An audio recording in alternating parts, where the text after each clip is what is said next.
This is The Sex That Got Away, Maxwell, the man who was twice my age. Part 1, How We Met.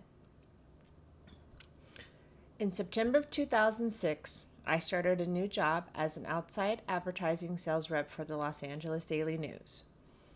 I had been promoted from executive assistant.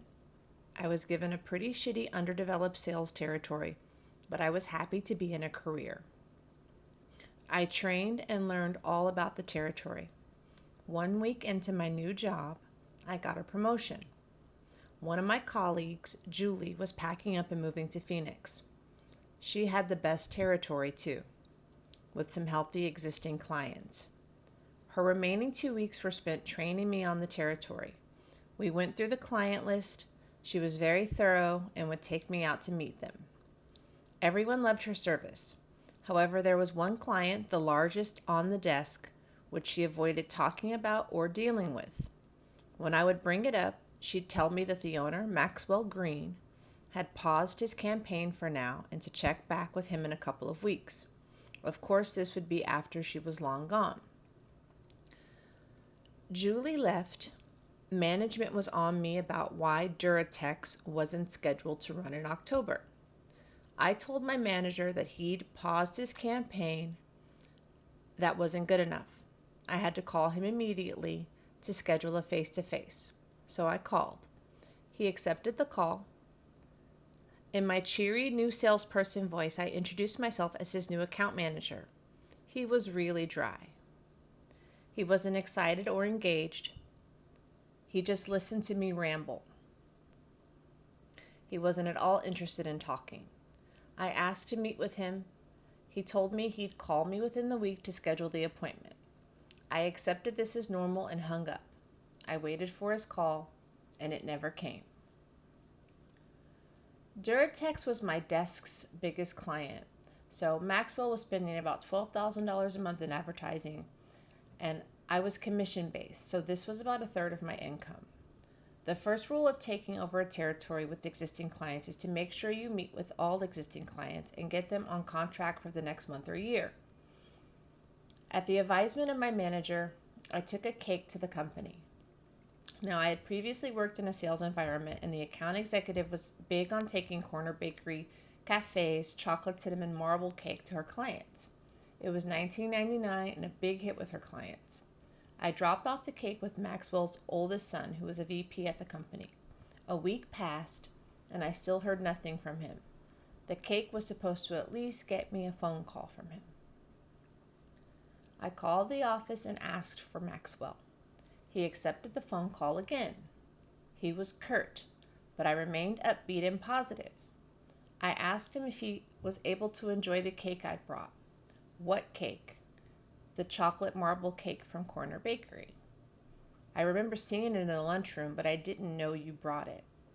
He assumed it was from any one of his many vendors.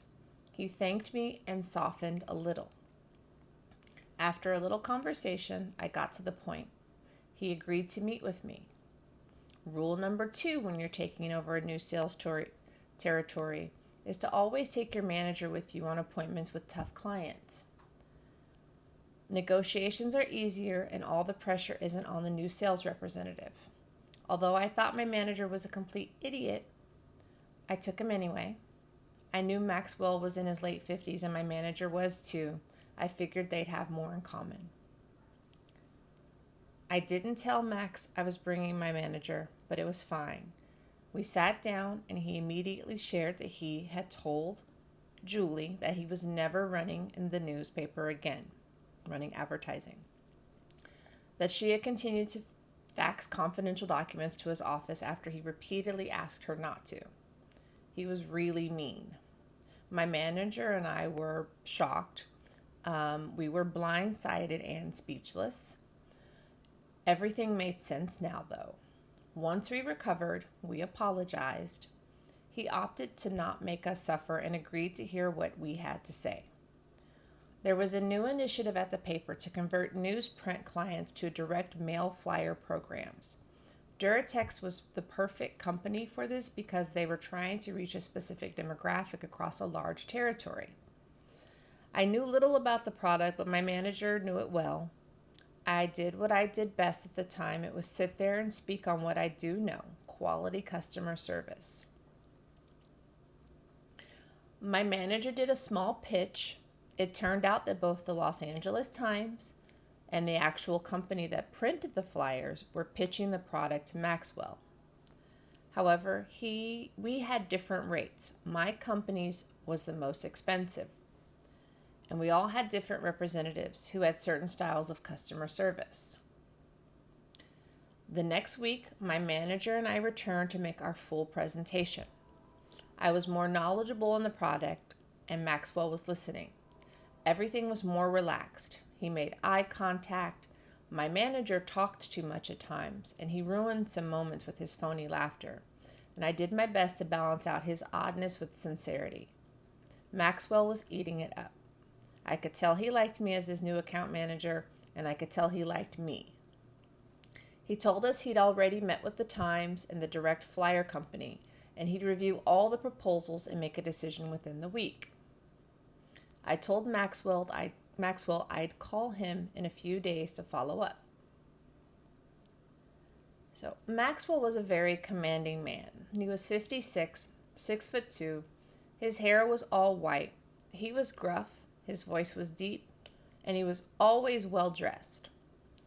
He was not my ideal man or what I would envision, but I don't think 56-year-old men are for most 28-year-olds. However, something about him, and I didn't know what it was at the time, however I do now, was incredibly sexy and attractive. I went to my follow-up appointment, but this time I went alone. I made sure my makeup was flawless. I had on my most sophisticated and sexy Ann Taylor black V-neck sweater. I put a mint in my mouth and I entered his office. I didn't wait long for him. He entered and immediately informed me that he decided to go with my paper for the flyer program. Even though our rates were slightly more expensive, he knew he'd get better customer service from us just based on the 3 weeks I had been working with him.